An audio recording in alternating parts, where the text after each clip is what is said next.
Hello, celebrity gossip enthusiasts. I'm Us Weekly's entertainment director, Travis Cronin, and you're listening to Us Weekly's Hot Hollywood podcast, the podcast where we break down all of the latest and greatest in celebrity gossip, scandals, babies, weddings, everything. I couldn't do this by myself because, there's a lot of celebrities in the world, but luckily we have our own in-house celebrities, the celebrity of hair and beauty and fashion, Gwen Flamberg. Oh, I like that title, Travis. I think I'm going to have new business cards printed. Hi, guys. And the celebrity of determining, are they there for the right reasons? Formerly baby girl, Miss Baby Woman, Sarah Heron. Hello, everybody. I'm certainly here for the right reasons, and that's to talk crap. Yeah, absolutely. We are here to talk crap. If you can't say anything nice, come sit with us, because that is what we are going to do.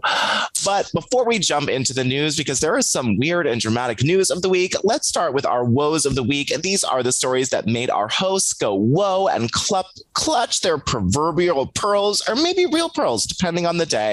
Sarah Heron, what story made you go whoa this week? Well, one of my favorite people to cover their dating life, of course, is Christina Hack. But right up there with Christina is your Jana Kramers and your Meghan Kings. Your Meghan King, formerly Meghan King Edmonds, and our Real Housewife of Orange County alum has a new man in her life, you guys. She is dating business mogul Trevor Calhoun, less than 1 year, really like 6 months, after ending her whirlwind marriage to Joe Biden's nephew, Cuff Owens. A source tells us they've been going strong for 3 months, which would mean it was about 3 months after she ended her marriage to Cuff Owens. Which was 3 months as well? Yes. The rule of three is Meghan King. Wow. The source also says she's been doing everything she can to keep the relationship private. They're staying under the radar has been pretty easy so far for the couple, who are currently long distance. He lives in New Orleans. She is still in St. Louis, sharing those kids with Jim Edmonds, who are now 5 and 4. She has a 5-year-old daughter and 2 twins with Jim. He is the Trusted Provider Network CEO. He has a private Instagram account, and Meghan hasn't commented except for to share an E-News speculative story about it, writing, "Eek." Yeah, that she regrammed that story and just said eek. That was such a strange thing. It was like, you're not saying it's true. You're not saying it's not true. You're just saying eek, which made no sense to me at all. Yeah, I mean, I think Meghan King, listen, she, I believe, like a Jana Kramer, has kind of referred to herself as a love addict. So they know that there may be problems, but they persevere and they find new suitors. Well, good for them. We all know a serial dater in our life, and we love to watch it play out. Gwen Flamberg, what story made you go whoa this week, and why was it the Balenciaga show? Oh my God. How did you know, Travis? Well, first of all, I have a few woes this week.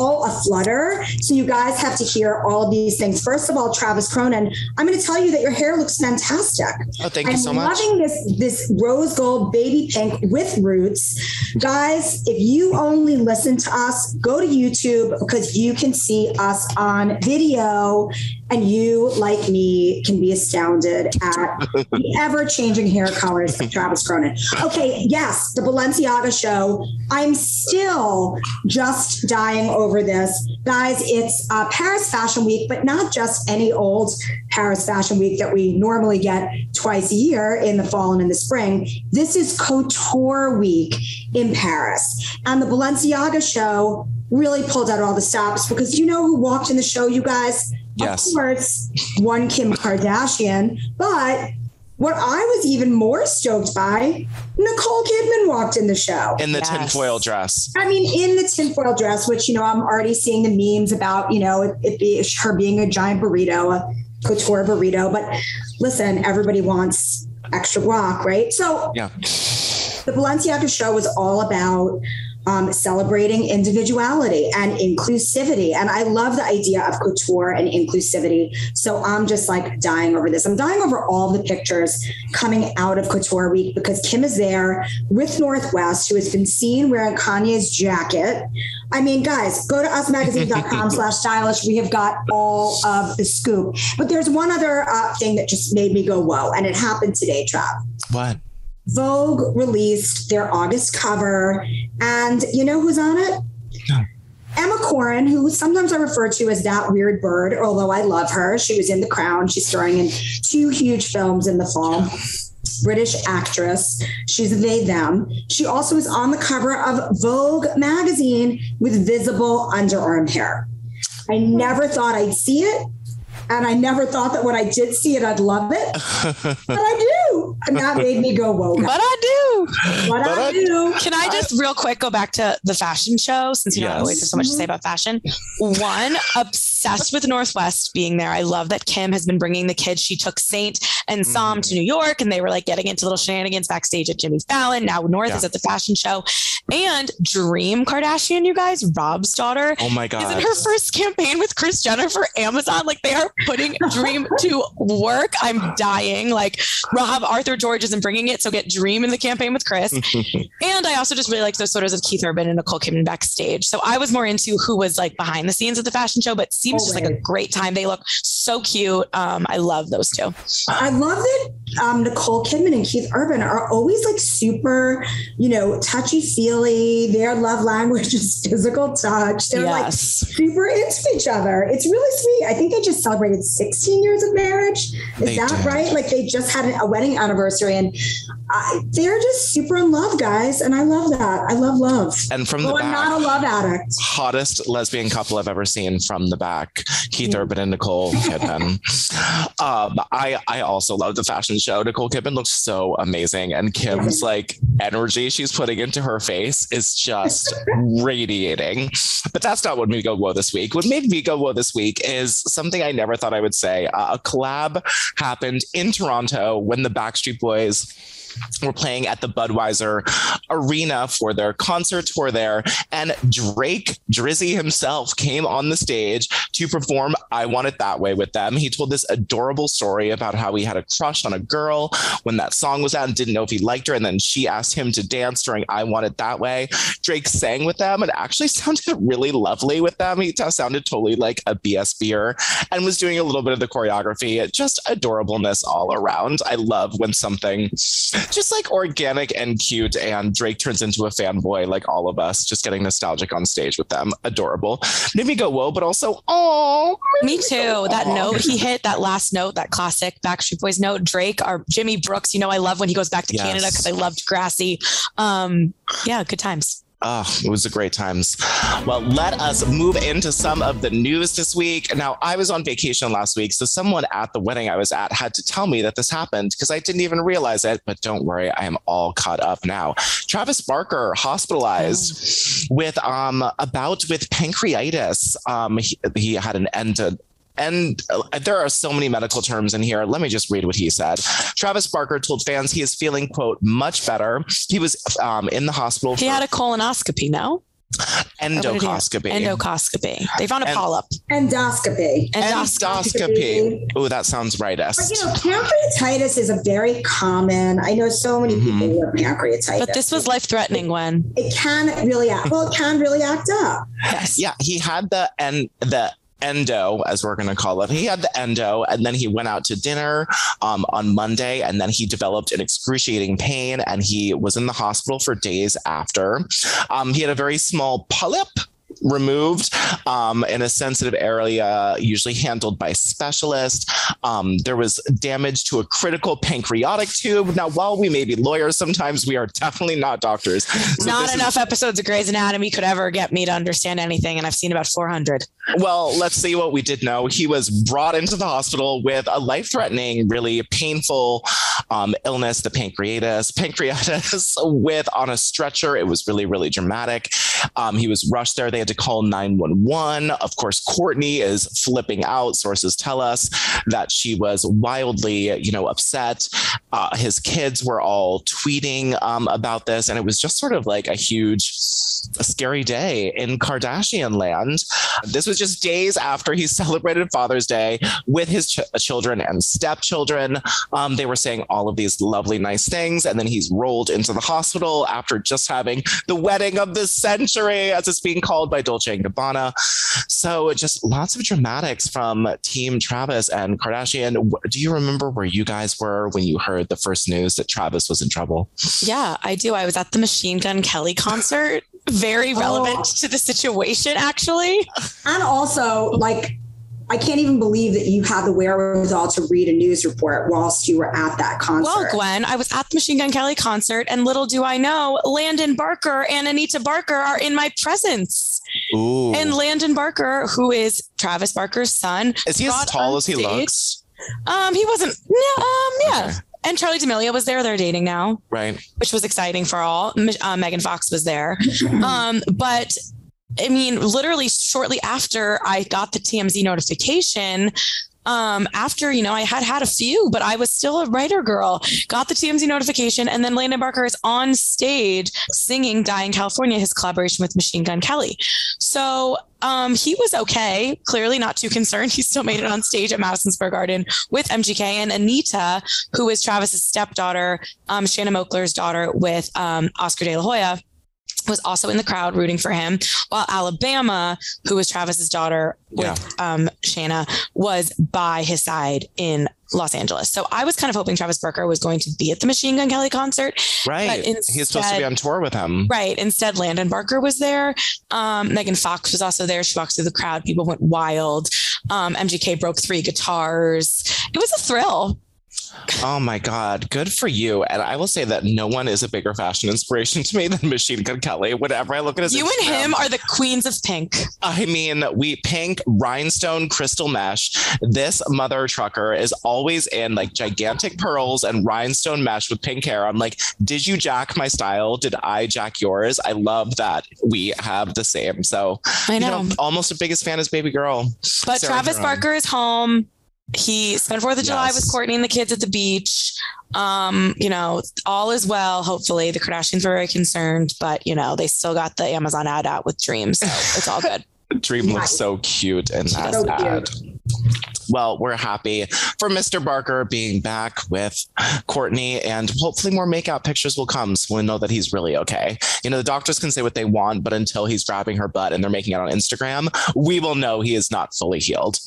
Well, speaking of fully healed, let's move across the pond and talk about Queen Elizabeth, because she is, hopefully rightfully so, I feel like she deserves such a break. She has been everywhere. She is officially lightening her workload and passing some of her royal responsibilities to Prince William. Just kidding. It's still Prince Charles. Responsibilities to Prince Charles. We still have to sit through this. Last week, Buckingham Palace released its annual report revealing that Queen Elizabeth's role as the head of state and the head of the nation has been formally amended. Her royal duties have been changed from 13 bullet points to a less specific description of responsibilities, and the list of duties must fulfill has also been removed. So she really can just sort of do what she wants. Reported by the Sunday Telegraph. This quiet change in the royals' job description seems to be an attempt to accommodate for the Queen's ongoing mobility issues, and that have caused her to pull from a number of public engagements in recent months. Now, this is the first time in over a decade that there has been a formal change to the Queen's responsibilities. Now, just in case you're not up to date with all of the roles the Queen has, her queendom roles are divided into 2 parts: head of state, which is a former constitutional concept with all the nations that they oversee, yada, yada, yada. And she is the head of the nation, which is that more symbolic role, showing up to places and just being adorable and providing inspiration to her subject. Now, she has been pulling out of her more rallying the public roles and putting Prince Charles in there. And I only laugh because I've never seen someone less inspiring really go out in those. So it seems odd that they're putting him in this position. I wish he would have taken the other one. I mean, here's the thing. I truly believe that they just kind of made this official so that people, and by people, I mean the British tabloids, would stop with all the speculation. They're just sort of making it official that she is, gonna sit back a little bit more and have her family members take the lead on things. Now, I agree with you, Travis. Prince Charles, really, I'm still reeling over the fact that the dude took bags of cash from a Saudi businessman. $3 million. It's how out of touch can a human be? The monarchy really needs some modernity. And I just wish that they would skip over and just put William and Kate into these roles. I'm really hoping that this is all just like formality, yada, yada, yada. And we're going to see that sooner rather than later. Well, I mean, it is formality, but we're going to get Prince Charles for a while. And I don't know if Queen Elizabeth ever took bags of cash from Qatar, the Qatar government, because apparently it is sort of tradition. And maybe even, you know, when you give a gift in the United States, you don't have to tax it. That's sort of what rich people do to get over the money laws. Maybe in Qatar, if you put the money in a bag of cash, it is sort of like a symbolic gift. But that, I mean, Prince Charles walked away with 3 bags with $3 million and like $3 in it, which I think is weird and sort of thirsty and sad. I just think it's doesn't know. He doesn't know better. And that's just weird. At 70 something years old in their whole life in this business, as we call it. Yeah, I don't know. Don't really trust Charles as far as I can throw him, but I don't live in England, so that's their problem. Right. Right. So let's hope that, you know, the people in England like Charles a little bit more than we do and want to see his reign for the next 20, 30 years, because I sure do not. Especially, I mean, I wish he could just be the sort of head of the Constitution, and then William and Kate could be the sort of pretty show ponies that are floating around the Commonwealth. Commonwealth, yeah. Yeah. She put him in trouble.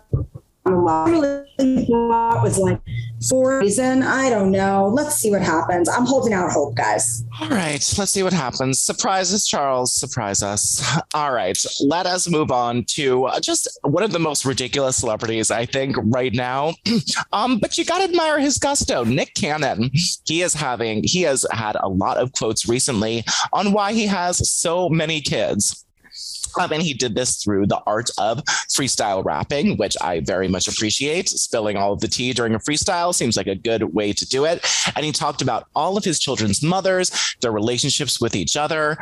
He was on Power 106 FM in New York, and he said his rap, which I am not going to rap. He says, "But what is a ring but really a band? I got you for life, and I'll always be there. All of my children will always be friends, even if their mama's not in agreement." Good one. And then he captioned the video, "A message to all of my kids." Oh. Now, Nick Cannon has not 500 kids, but he has a lot of kids. He shares children with 3 other women other than Mariah Carey. Of course, he has the twins with her, Moroccan and Monroe. He now has Golden, his child Powerful, who's now 1 with Brittany Bell. And then he has another set of twins, Zion and Zillan, with Abby De La Rosa in 2021, and news broke in January that baby number 8 was on the way. But don't worry, Abby De La Rosa is also pregnant again. He hinted that a stork is on the way, so he is going to be rounding out at 9 children. Just for now. That's for now. And he told us, and which we really liked, that he said he's going to ease up on having kids. So many kids. But then he said the stork's on the way and baby number 9 is coming down. And it's just, I really liked him for so long. And I don't know whether I love his emboldenedness or just think he's so strange. I think he's strange. And I think these kids are going to, I guess he's got a lot of money. I don't really know. I'm sure. I know he's has radio and talk show and the Masked Singer host, pays really well. Yeah, I'm sure he's doing well. But the emotional of why did dad just keep popping out these kids, and just there's not enough hours in the day, Nick Cannon. I personally don't believe you're going to be able to emotionally support all of these children. And I also think there was that really sad tragedy a year ago when one of his babies died, and that's heartbreaking. But this feels like a interesting reaction to keep moving forward and having more kids, different women to that. I wonder if Mariah Carey is just WTF, or is she happy? The twins are mine. Good luck with the rest. I think it's the twins are mine. Good luck with the rest. Yeah, it's not my favorite. He's got very prolific sperm, obviously, and also obviously does not use birth control. So that's how babies are made, Sarah Heron. Thank you. That's how it happened. That's how it happens. Facts are facts, Gwen. Nurse Gwen. Thank you, Nurse Gwen, for teaching us that it's not actually a stork, as he said. But it's really strange. A lot of his baby mamas don't get along. I don't understand how he's going to do this. And I think we'll be seeing more kids from Nick Cannon in the future. My favorite part is that Abby De La Rosa once had to say, no, I'm not in like a sex cult with Nick Cannon. When you're having so many kids that you are asked if you're in a sex cult. I mean, fair question. Very fair question. And just sort of strange, but that's what we like here on the Hot Hollywood podcast. So in a way, thank you, Nick Cannon, for keeping it weird and just a little bit creepy and possibly culty. All right, well, let us move on to someone else who is talking kids, but luckily a lot less than Nick. I'm talking about Adele. Now, Adele is, of course, dating LeBron James's sport agent, Rich Paul, and she discussed her dreams of growing her family in her appearance on BBC's Desert Island Dis, a podcast this last Monday. Adele said, I would definitely like a couple more kids. Bless you. I would definitely like a little more kids, she told the host when she was asked by Lauren Laverne, just a great name for a host, how Adele pictures her life in 10 years. Adele said, it would be wonderful if we can. If not, I've got Angelo. I just want to be happy. Now, Adele's son, Angelo, is 9 years old now. That life really flew by. She shares with her ex, and she talks a little bit about their co-parenting, which was really, really lovely to hear. She says, it was never really tricky because we're such good friends. Over my dead body is my kid having a messy divorce in his life, Adele said and told the host. There are no issues. And there were no issues. I guess it was easier to make sure that didn't happen. I was blessed with him and he's just the best. I definitely approached it all with grace and I think that really paid off. Now, as for her current boyfriend, Rich Paul, he knows a thing or two about co-parenting as well because he experienced fatherhood at a very young age and was raising his kids, his 3 children, trying to grow his business. Now, Rich Paul said in a profile in The New Yorker that if he has more kids, he's definitely looking forward to being a more patient dad, which is just adorable. And they're canoodling all over the place. So babies in the future for Adele and Rich, it seems very likely. Babies, but still no Las Vegas residency. Yeah. Something about this whole thing always was weird to me. Like, I love Adele, powerhouse, but like there was all those weird reports and she started dating that they were very up and down, and then the Vegas thing happened, and then she stopped, and then we never really got clarity on that. So I don't know. I feel like there's something weird there, but that's literally all speculation and assumption. So yeah, I don't know if it's weird about their relationship, but I do think it's weird that she just canceled that Vegas residency and never brought it back. Like it wasn't ready, but how come you didn't work on it for another couple months and then do it? And ready, Adele's not a dancer. Like, what does that mean? Ready? Well, there was at the time we had sources close to the hotel telling us that it was this big water feature that was the issue. And then sources to Adele were telling us that the residency just wasn't giving her the spectacular she wants to. And then it sort of turned bad blood between them. But I agree. It's not like she's putting on a J-Lo show. These are videos and just things happening behind a lady who, as my fiance says, does the bark and bark. She just stands in front of a microphone and sings. It's pretty amazing. I mean, it's astounding. I've seen Adele perform. I've seen during Set Fire to the Rain with that water feature, but who needs it? You don't need it. And I do think that it was more of emotional issues, maybe the old celebrity exhaustion thing that she didn't want to do a residency. That's very, very demanding, but then don't sign the deal to do it when you who were spending $2,500 a seat on a ticket. I remember when that residency was announced and I just couldn't believe the cost of those seats. And oh my God, had bought tickets and planned trips to Vegas and then abruptly canceling it. Cause I don't know. I agree with you, Sarah. Something is off there. I'm not sure if it's the relationship with Rich Paul, but something is off. What aren't you telling us, Adele? What aren't you telling us? We will find out. But we'll have to find out on the next episode of the podcast, because that is all the time we have today. Thank you to my hosts, Gwen and Sarah, for agreeing to go to London and investigate Adele personally and wait outside of her home and find out what she isn't telling us, and for helping me spill the piping hot celebrity on all of these other celebs. Again, this is Travis Cronin, Us Weekly's Hot Hollywood podcast, with your weekly peek into the glamour, glitter, fashion, and fame and messy drama of your favorite celebrities. Because after all, guys, these celebrities, they're just like us. Okay. Well, thank you all for listening. We'll be back next week with a new episode. Thanks again. Bye. Bye.